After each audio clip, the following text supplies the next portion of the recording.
Bonjour à tous et bienvenue dans Côté Comics, votre rendez-vous qui se consacre aux comics mais de côté tout le reste. Fans de comics ou petits curieux, cette émission va vous en mettre plein les yeux.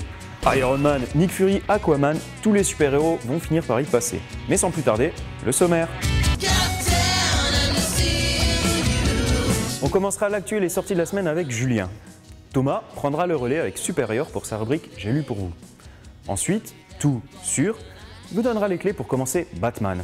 Et enfin, nous terminerons par J'ai une question comics, où nous répondrons aux questions de Baptiste et de Yuldwin qui veulent en savoir plus sur les éditeurs français, mais aussi si DC et Marvel se font la guerre. Mais tout de suite, on va retrouver Julien.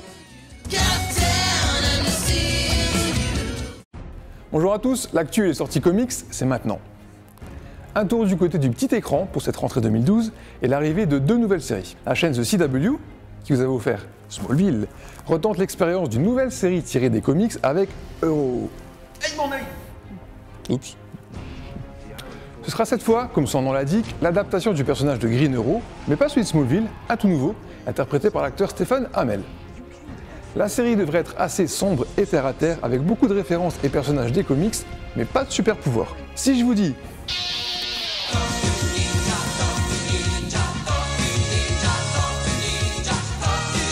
vous me répondez « Mais non, Julien, c'était passé ça !» Maintenant, c'est ça.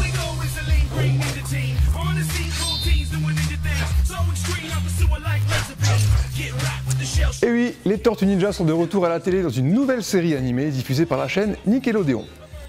Une version adaptée à un public plus jeune, mais qui reste tout aussi drôle et fun que ses prédécesseurs, et devrait donc plaire à tout le monde. La série a débuté le 29 septembre et est déjà renouvelée pour une deuxième saison. Pizza! Mais non, Kawabunga, n'importe quoi. Dans l'actu comics US, l'événement, c'est les débuts de Marvel Now, un relaunch géant de la Maison des Idées, qui relance toutes ses séries au numéro 1 avec de nouvelles histoires et de nouvelles équipes créatives. Le titre porte-drapeau de ce relaunch est Uncanny Avengers, une équipe composée pour la première fois à part égale d'Avengers et d'X-Men, d'où le Uncanny Avengers. C'est donc le premier titre à être sorti le 10 octobre, écrit par Rick Remender et dessiné par John Cassaday. Les sorties françaises maintenant, et tout d'abord Wolverine Ennemi d'État, une très célèbre saga du mutant aux griffes, sortie chez Panini le 10 octobre. Dans cette histoire, un groupe de vilains réussit à prendre le contrôle de Wolverine et l'envoie combattre ses amis et collègues super-héros. Un récit dans lequel Wolverine se lâche comme jamais, signé par le duo de Kick-Ass, Mark Millar et John Romita Jr., Millar qui a notamment aussi réalisé le très bon Old Man Logan. Vous aimez les super-héros, mais vous en avez aussi un peu marre, on a peut-être le remède pour vous.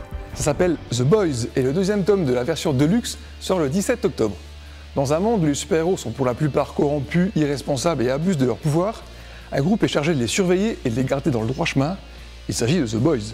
Anti-super-héroïsme, provoque, politiquement incorrect, gore et humour noir sont au rendez-vous de cette série totalement barrée de Garth Ennis et d'Eric Robertson, qui n'est donc pas forcément à conseiller aux plus jeunes lecteurs. C'est tout pour les sorties, on retrouve maintenant Thomas, et je vous dis à très vite, portez-vous bien, lisez des comics, et prenez soin de la planète. Ciao!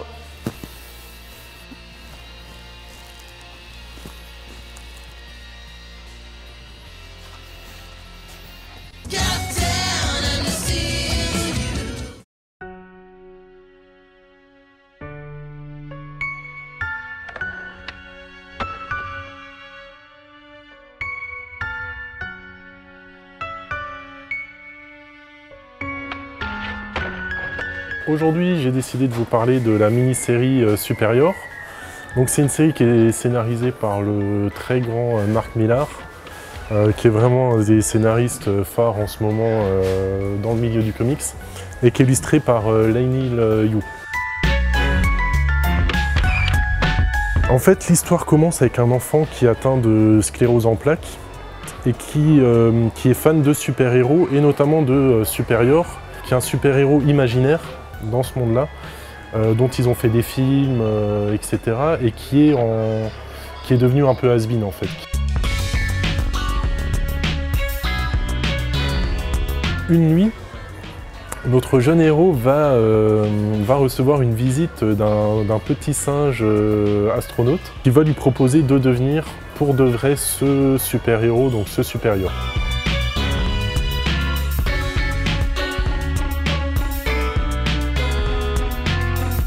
Cet album est intéressant parce qu'on voit Mark Millar qui va en fait, je pense, rendre un hommage un peu déguisé à Superman à travers justement l'histoire de ce super-héros qui était à un moment le super-héros le plus populaire et qui est devenu un peu has-been et qui a perdu de sa popularité en fait. Les 2 volumes de Superior sont sortis chez Panini Comics. Donc l'histoire est complète, c'est un très bel hommage au super-héros, une histoire très plaisante à lire avec quand même... Quand je dis plaisant, ça ne veut pas dire qu'il n'y a pas un bon scénario et qu'il n'y a pas des scènes assez grandioses dans cet album. Mais c'est une lecture qui est très sympa, que je recommande à tous. Et à présent, rubrique suivante, tout sur. Nous allons tout savoir pour commencer Batman. C'est parti! Alors d'abord, 2 règles générales pour les comics Batman que je vais présenter. Ils sont tous très bons et surtout tous accessibles. Vous pouvez donc lire chacun d'eux sans aucun problème. On va commencer avec Nightfall et Batman Year One. Pourquoi cela? Parce qu'on en a déjà parlé dans les anciens numéros. Je ne reviens donc pas dessus, je me contente de vous rappeler qu'ils sont tous les 2 très bons et accessibles. Ensuite, Batman Sombre Reflet 1 par Scott Snyder, Joke et Francesco Francavilla et édité par Urban Comics. Il représente les dernières histoires de la série Detective Comics avant que le reboot ne passe par là. Le bouquin tourne autour de James Gordon Jr., le fils du commissaire Gordon. C'est déjà pas facile pour Batman à ce moment-là, mais c'est encore pire lorsque son ennemi juré, le Joker, vient dire bonjour dans le tome 2. 2 tomes, 15 € chacun, et c'est très bon. Un autre Batman intéressant, Batman La Cour des Hiboux, écrit par Scott Snyder et Greg Capullo, toujours chez Urban Comics. Le comics est souvent considéré comme étant l'un des meilleurs arcs de Batman de ces dernières années, ce qui n'est pas rien. Pour ce qui est de l'histoire, Batman est à la poursuite d'un tueur en série, aux allures de hibou, dont la prochaine cible n'est autre que suspense, Bruce Wayne. Je n'en dis pas plus. Il est conseillé de lire Batman Sombre Reflet avant, mais ce n'est pas une obligation. Un autre incontournable de l'univers Batman, par lequel on peut commencer, Batman de Long Halloween par Jeff Lubb et Tim Sale. Niveau histoire, c'est plutôt simple, il y a un tueur, qui tue, mais surtout qui s'amuse à le faire à chaque fête importante, du genre Noël, paf, 2 morts, la fête de la betterave, paf, encore 2 morts. Batman devra donc passer ses nuits à suivre chacun des indices laissés par l'assassin avant de découvrir enfin qui est le fameux tueur. Les éditions sont variées, les prix aussi, ça peut aller jusqu'à 70 €.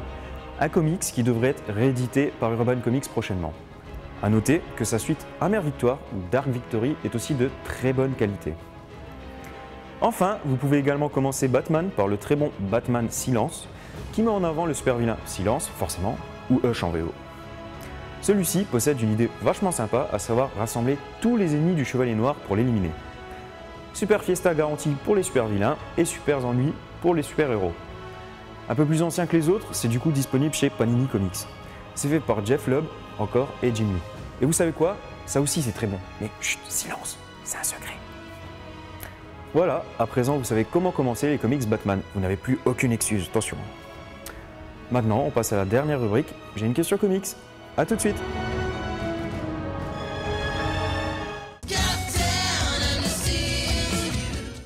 Aujourd'hui, nous allons répondre aux questions de Yuldwin et de Baptiste qui veulent tout savoir sur les éditeurs français, mais aussi si Marvel et DC se font la guerre.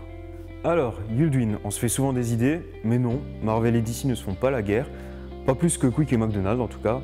Ils ne se tirent pas dans les pattes trop ouvertement, mais cela ne veut pas dire non plus que l'un ne serait pas heureux si l'autre venait à disparaître, forcément. C'est une course quoi, tout simplement. À présent, Baptiste. Alors on ne pourra pas faire tous les éditeurs, il y en a beaucoup, on va donc citer les principaux. Les 2 éditeurs qui se partagent Marvel Edition en France sont Panini Comics et Urban Comics. Panini Comics, de son côté, gère toute la branche de Marvel en France. La compagnie peut également compter sur sa filiale Fusion Comics, qui possède les incontournables comics Buffy ou Angel and Faith notamment. Auparavant, Panini possédait également les droits de diffusion de DC Comics en France, mais les a perdus en 2012. Depuis, les droits de DC Comics et sa sous-branche Vertigo sont passés chez un concurrent, Dargo. Ce dernier crée alors une filiale destinée à gérer tous ses comics DC, Urban Comics. Rapidement, Urban Comics s'organise et réédite des comics incontournables avec en tête Watchmen. Peu de temps après les premiers comics reliés, ce sont les kiosques qui débarquent. Les premiers mettent en avant les derniers numéros pré-reboot comme Flashpoint par exemple, mais rapidement, les kiosques se concentrent sur le reboot DC. En fait, pour faire simple, Urban Comics a récupéré les droits de DC en même temps que le reboot à quelques mois près. Résultat, ils peuvent mettre en avant des kiosques qui débutent au numéro 1, forcément, ils ne vont pas reprendre la numérotation de Panini, Mais en plus, ils mettent en avant les nouveaux débuts de DC, ce qui reste un sérieux argument de vente, notamment pour les nouveaux lecteurs.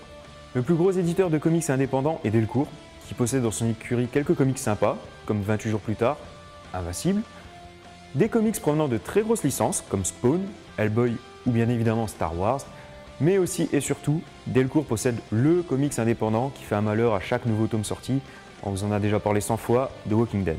Pour ce qui est des autres éditeurs, on peut noter Glénat par exemple, avec le surprenant Absolution, Anna Mercury, Marine Man ou encore Wolfman, Soleil, qui possède tout ce qui est Alien, Predator, Alien vs Predator, Terminator ou les Tortues Ninja. On a aussi l'éditeur Milady Graphics, qui possède le sympathique Empowered ou encore une véritable petite perle, Ghostopolis. Et enfin, on peut noter aussi Atlantic, qui possède le très connu Superman contre Mohamed Ali, mais aussi d'autres comics plus discrets pourtant de qualité comme Morning Glory Academy. Pour résumer tout ça, 3 gros éditeurs principaux en France, Panini Comics, Urban Comics et Delcourt, mais aussi une multitude d'autres éditeurs comme Glénat, Soleil, Milady Graphics, Atlantic ou encore Emmanuel Proust. Voilà, c'est tout pour J'ai une question comics, j'attends vos questions. Notre émission s'achève ici. Ah bah il marche celui-là, cool. Et sérieux, je te jure, c'est pas possible, c'est pas humain ce que tu fais. Mais t'en as conscience quand même, c'est pas possible. T'as juste pas le truc, c'est pas grave. Mais pourquoi ça marche pas chez moi? Et qu'est-ce que tu fous ici? Je voulais voir la fin de l'émission, je l'avais jamais vu encore. C'est cool. Bah, je dis au revoir aux gens. C'est fou, hein. C'est C'est important quand même. Oui. Bah je t'en prie, vas-y. T'es sûr, je peux. Je te dérange pas, ça va? Je vais rester là quand même. D'accord. Donc notre mission s'achève ici. Je vous attends très vite pour des aventures encore plus comics. D'ici là, portez-vous bien et passez une très bonne soirée. Allez Ah, t'avais pas fini en plus. Ouais.